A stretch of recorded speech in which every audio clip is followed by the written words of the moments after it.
여러분들이 이렇게 와서 여기 부처님 가르침을 공부한다고 하잖아요. 그 부처님 가르침을 공부해야 되는 이유가 몇 가지예요. 여러분은 무슨 이유로 와서 공부를 하세요? 이 좋은 날에? 뭐요? 상계를 벗어나기 위해서 상계를 벗어나기 위해서 공부를 한다. 또요? 무슨 이유로서 와서 부처님 공부를 합니까?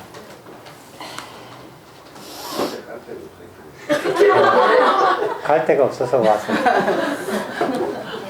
저기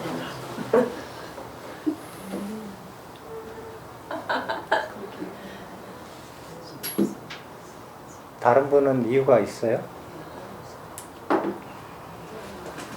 대구에서 오신 분 얘기해 주세요. 저는요, 예, 삶의 목적지가 어딘가가 궁금해요. 목적지가 궁금해서. 제가 이렇게 보면요, 사람들은 공부하는 이유를 사람마다 조금씩 다르지만 이유가 있어요. 있으니까 왔을 거 아니에요. 그죠? 근데 공부하는 이유는 한 가지예요. 한 가지 이유 때문에 와서 공부를 해요. 근데 공부를 안 하는 이유는 몇 가지인 줄 아세요?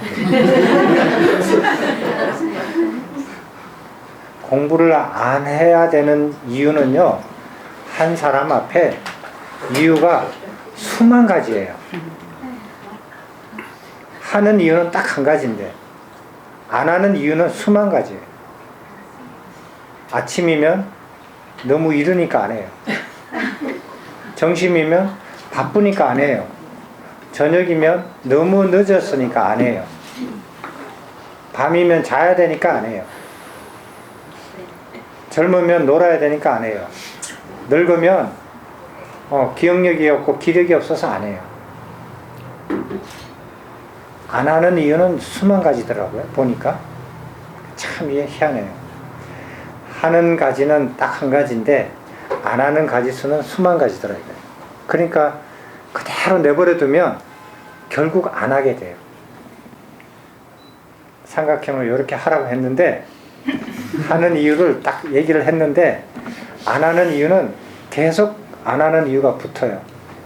사람들이 일체법을 12입처를 다 공부를 하고 그 다음에 수상사 5원도 다 5원도 공부를 하고 수상사도 공부하고 연기법도 다 공부를 하잖아요.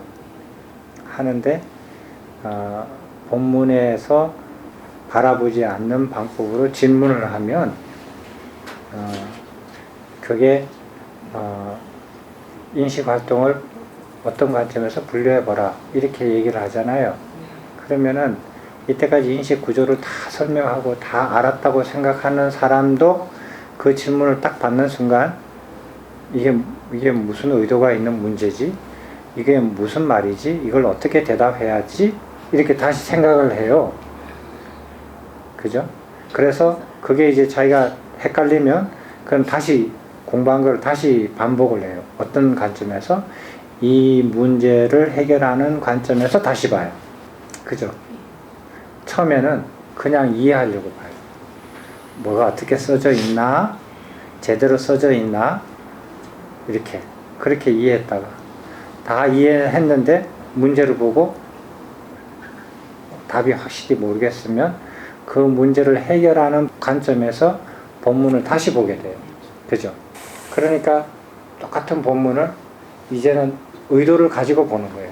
이 문제를 푸느냐 못 푸느냐의 관점에서 보는 거예요. 그죠? 그래가지고 그 문제를 풀었죠. 그러면 처음 읽을 때하고 다른 관점으로 다시 이해를 하게 돼요. 근데 다른 문제가 또 나오잖아요.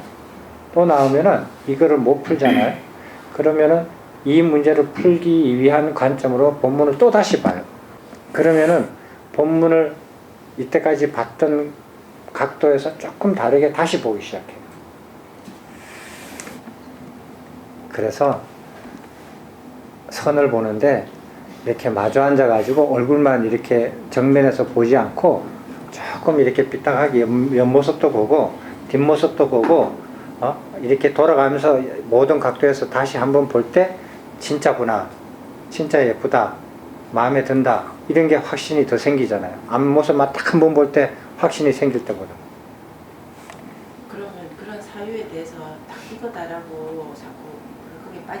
보고 이렇게도 또 이 문제 이렇게 사회를 보고 이렇게 사회 계속 공부해 나가는 거예요. 그런 관점으로 이해를 해야지 그거를 내가 계속 하지 말라는 말씀이시죠. 그렇게 해서 계속 공부를 하는데 그렇게 해서 이제 본문의 내용을 자기가 어떤 관점에서도 이제 다 이해할 수 있게끔 모든 관점에서 다 내가 이해를 했다.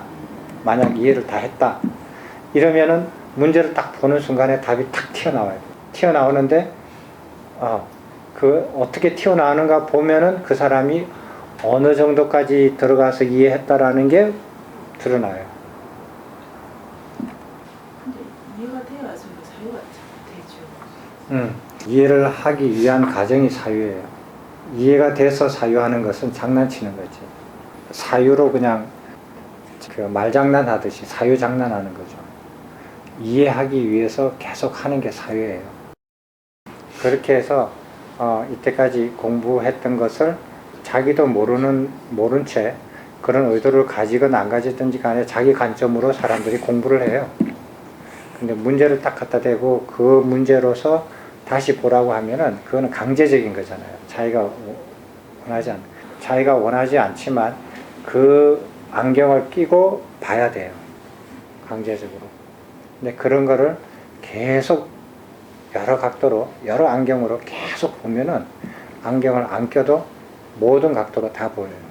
근데 어느 하나를 그렇게 훈련을 하면 나머지는 이렇게 빨리 바뀌어요.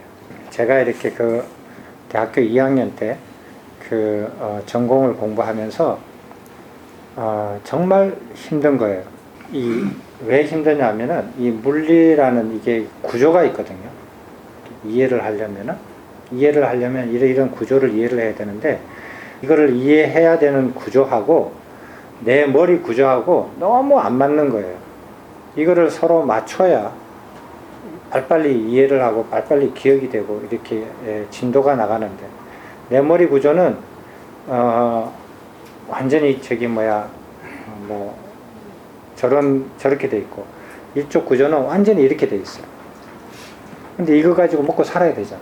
그러면 내 머리 구조를 이쪽으로 맞춰야 되거든요. 그게 너무 힘든 거예요. 근데 내만 힘드느냐? 다른 애들도 다 힘들죠. 근데 포기를 해버려요. 포기를 하고 그냥 대충 이렇게 4학년 학점 대충 짜고 이렇게 자기 다른 진로로 가요. 그 당시만 하더라도 뭐 아무데나 이렇게 거의 원하는 데는 다 직장을 구할 수가 있었거든요. 전공 같은 거 안 따져도. 그러니까 대부분 그렇게 해서 그냥 진로를 찾아서 가요. 근데 그 물리로 계속 하려고 하면은 자기 의식 구조를 물리 구조에다 맞춰야 돼요. 이게 진짜 어려웠어요. 힘들어요. 그런 노력을 하셔야 돼요. 겉에서 몸으로 하는 노력, 이거는 누구나가 다 열심히만 하면 다 해요. 그래서 여러분들이 아까 전에 누가 말씀 주셨지만은 쉬운 거 아닙니다. 어렵습니다. 어려운데 내용이 어려워서 어려운 면들도 있다고 하실지 모르겠지만 정말 어려운 이유는 자기 의식 구조하고 이게 부처님 가르침의 이 구조하고 다른 거예요. 그래서 못 받아들여요. 여기 이 뚜껑을 동그랗게 생긴 뚜껑이 있거든요. 동그란 뚜껑을 딱 얹으면은 이게 딱 맞는데 이 네모 반듯한 뚜껑을 자꾸 여기다 끼우면은 이게 안 맞아요. 항아리마다 뚜껑이 따로따로 있잖아요. 서로 안 맞는 걸 계속 이렇게 엎어도 이가 안 맞거든요. 둘 중에 하나를 맞춰야 돼요. 그래서 사람들이 뭐를 하느냐 하면 자기를 바꾸어서 자기 의식 구조를 부처님 가르침의 구조로 전환을 해서 이해를 하려고 하는 노력보다도 더 쉬운 게 뭐냐면 부처님 가르침을 자기 의식 구조에다가 끼워 맞추는 거예요. 그게 훨씬 쉽거든요. 그렇게 해서 이제 하는 사람들이 많아요. 그러면은 어떻게 되느냐 하면 또 다른 부처님 한 분 나온 거죠. 큰 소리 꽝꽝 치고 자기만 아는 부처님의 가르침이 되는 거죠. 그런 사람이 수도 없어요. 근데 그런 위험성이 누구라도 있어요. 있는데 저 같은 경우는 그게 이제 젊었을 때 자연과학을 하면서 그런 성향을 완전히 없애버린 거예요. 없애버리고 내 의식 구조를 이렇게 그 자연의 법칙에 다 완전히 맞춰서 이렇게 적응하는 훈련을 굉장히 많이 했거든요. 그래서 요번에 부처님 가르침을 이렇게 제가 공부하면서 그게 굉장히 큰 도움이 됐던 것 같아요. 그래서 사람들은 부처님이 여기 안 계시니까 이렇게 문자만 남아 있으니까 자기의식 구조에다가 그걸 그냥 자기가 대충 끼워 맞춰요. 그리고 만족해요. 근데 그것도 못하는 사람들도 있으니까. 그런 분들의 특징은 뭐냐면은 자기만 알고 있는 부처님의 가르침, 자기한테서만 배워야 되고 그래요.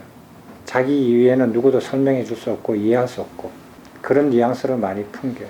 근데 뉴턴 중력의 법칙이나 아인슈타인의 상대성 이론이나 그런 거 발견을 하는 사람이 그렇게 어렵게 발견하더라도 모든 사람들이 다 이해할 수 있도록 내놓은 거거든요.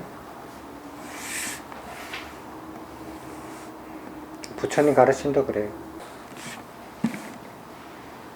어떤 한 문제에서 5분이 모여서 공부를 하잖아요. 이 문제에 대해서 우리 토론하자. 좋다. 토론한다. 나는 어떻게 생각하고 너는 어떻게 생각해서 그러니까 이 문제는 이 해결을 이런 식으로 우리가 하면 되겠구나 하더라도 와서 쓸 때는 자기가 자기 입으로 자기 언어로 자기가 표현을 해야 돼요. 보세요. 똑같은 시공간에서 똑같은 사람이 합의를 했어요. 5사람이 어떤 문제 딱 한 문장에 대해서 뭐뭐는 무엇인가 합의를 딱 봤어요. 이렇구나. 돌아가서 자기가 집에서 그 답변을 자기가 써요. 똑같은 답변이 절대로 안 나와요. 사용하는 언어가 다르고요. 단어가 다르고요. 표현 방법이 달라요. 똑같은 내용을 쓰더라도. 어떤 사람은 쓰면서 생각이 또 달라져요. 오프라인에서 아무리 같은 거를 토론을 많이 하더라도 온라인상으로 들어가서는 자기가 자기 입으로 자기 표현으로 자기 생각으로 표현해야 돼요. 여기 어떤 분 보니까 그래놨대. 동영상 몇 번 보세요. 이래놨대. 중학교 때 선생님이 문제를 냈어요. 중간고사 시험 문제를 냈어요. 학생이 대답을 뭐라고 한지 알아요? 이 문제 답은 교과서에 있습니다. 그럼 어떻게 돼요? 어떻게 돼요? 빵점이죠. 그러면 안 되잖아요.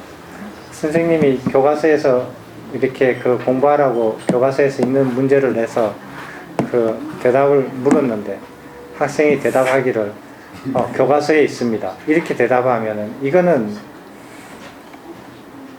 좀 이상하죠. 여러분들은 그 문제 하나씩 이렇게 푸는데 며칠을 사유하시는지 잘 모르겠어요. 사유하는지 모르지만 저는 문제를 하나를 만드는데 며칠씩 걸려요. 내가 제일 많이 걸린 거 일주일 동안 걸렸어요. 문제 하나 만드는데. 문제 하나 만드는데 일주일 걸렸다니까요. 밤낮으로. 근데 뭐 이렇게 몇 시간 얘기해보고 그냥 대충 풀고 그냥 대충 끝났다고 알았다고 그냥 그렇게 하시면은 며칠씩 고민했습니다. 그러셔야죠. 말씀을 하시니까.